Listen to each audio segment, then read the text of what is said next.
Halo semuanya, hari ini kita akan membahas topik yang sangat penting, yaitu perkembangan kognitif dan bahasa anak.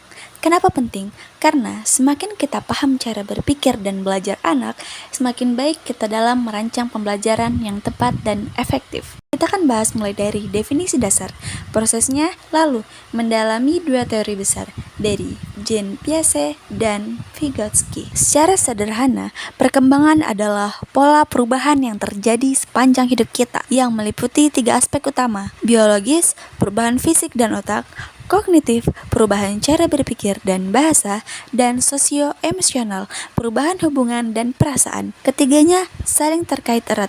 Perkembangan ini juga berlangsung dalam periode-periode. Ada masa bayi 0-2 tahun yang sangat bergantung pada orang dewasa, lalu ada anak-anak atau prasekolah usia 2-5 tahun yang mulai mandiri. Kemudian ada anak-anak pertengahan dan akhir atau usia SD 6-11 tahun yang sibuk menguasai baca tulis hitung, dan terakhir remaja yang mulai berpikir abstrak dan mencari jati diri.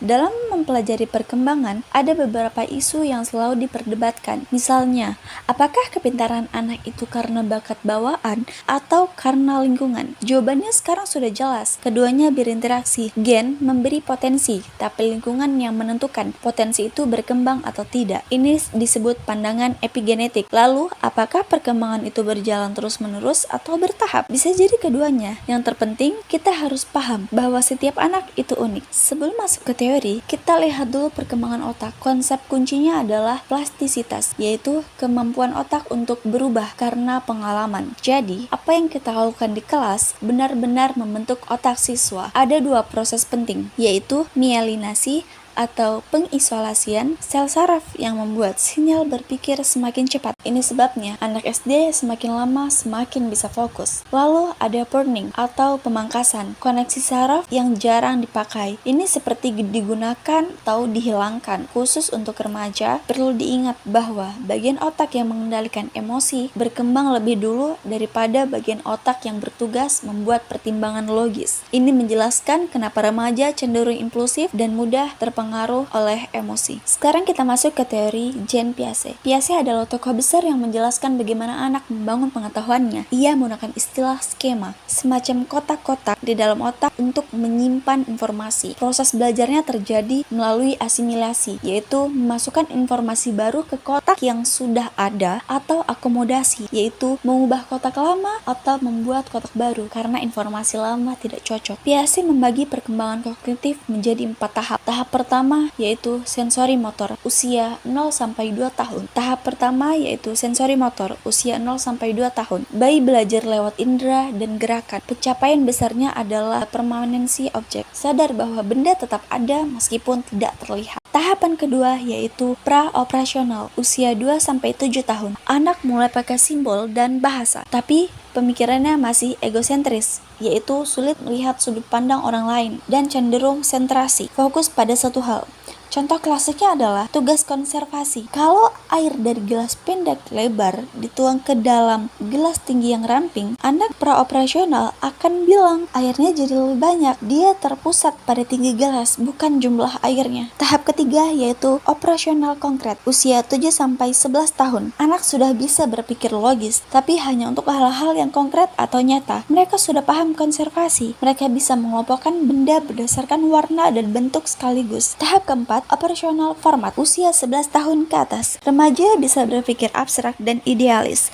Mereka bisa membayangkan bagaimana seandainya dan membuat hipotesis. Ini disebut penalaran hipotesis deduktif. Teori Vygotsky berbeda dengan Piaget yang fokus pada proses internal anak. Vygotsky lebih menekankan peran lingkungan sosial dan budaya. Konsepnya yang paling terkenal adalah zona perkembangan proksimal, ZPD.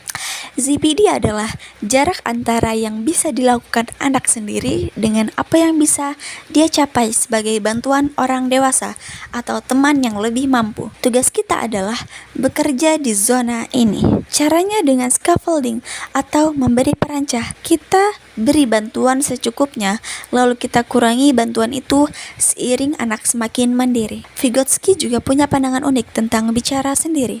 Menurutnya, saat anak bicara sendiri, ia sedang merencanakan dan membimbing pikirannya. Ini disebut ucapan pribadi, dan itu adalah hal yang positif. Jadi, bagaimana dengan Piaget yang menganggapnya sebagai tanda belum matang? Kedua teori ini saling melengkapi. Piaget mengajarkan kita tentang kesiapan internal anak, sedangkan Vygotsky mengingatkan kita tentang kekuatan interaksi sosial.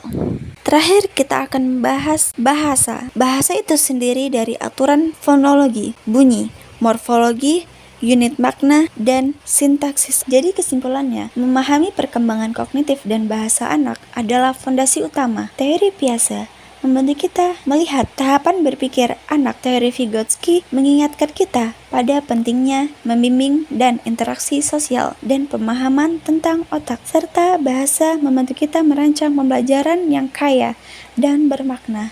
Dengan bekal ini, kita bisa menjadi konselor yang lebih peka, lebih sadar, dan efektif. Terima kasih.